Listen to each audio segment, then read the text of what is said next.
Carol Wilson, Chief Editor of Events for Light Reading, and I'm here with Toby Weir-Jones, the Head of Portfolio Marketing for BT Ashore. Welcome, Toby. Hi, Carol. Thank you very much for having me.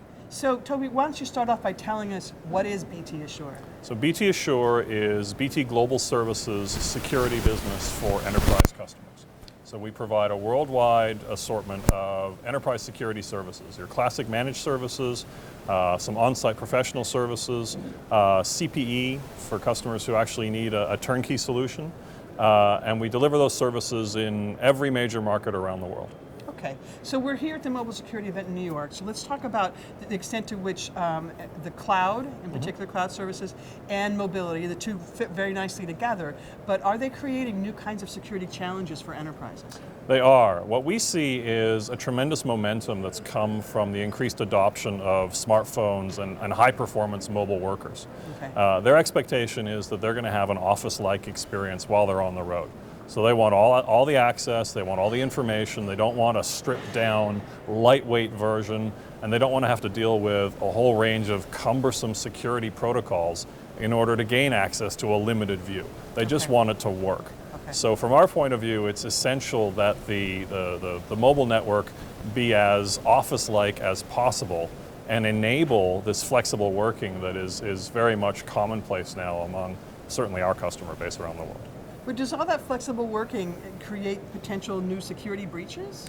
It does. Probably the most familiar risk is the fact that everybody wants to use a whole variety of devices. They want devices that they own, that they purchased in unknown locations, and again, they don't want that to be an impediment.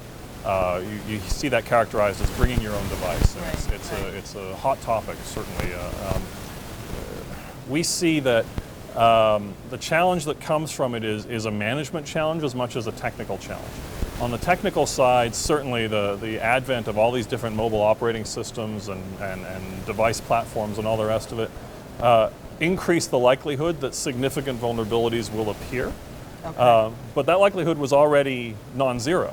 So we're used to dealing with that and reacting to it. We just maybe have to do it at a slightly different speed now. Okay. So the work product to deal with it is familiar, Okay. but I guess the urgency can change. Okay. On the sort of enabling or the commercial side of it, the change comes because we need these applications to be as accommodating as possible to the mobile worker.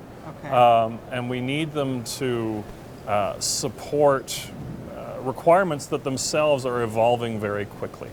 Time is money, and if you're a mobile worker and you have to wait until the start of business in a time zone halfway around the world in order to get the information you need, Right. you're going to lose the deal. Right. And so we see security and cloud security and mobile security as enablers to nimble business. Okay.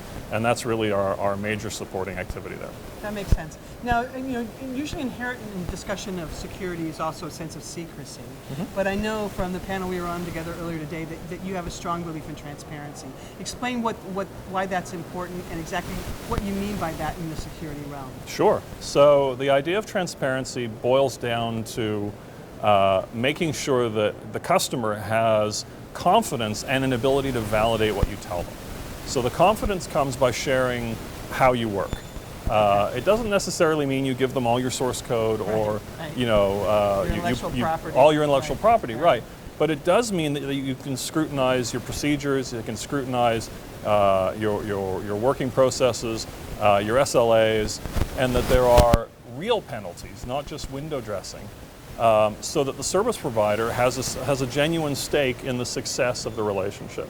Okay. So transparency boils down to making sure that the customer has confidence that you're doing the right thing and you're doing it with credible tools, and then the access and the accountability necessary to have assurance on both sides of the equation that things are working the way they ought to, and that there are mechanisms in place to deal with problems as they arise. Okay, great. Toby, thanks for being here with us today. Thanks very much, Carol.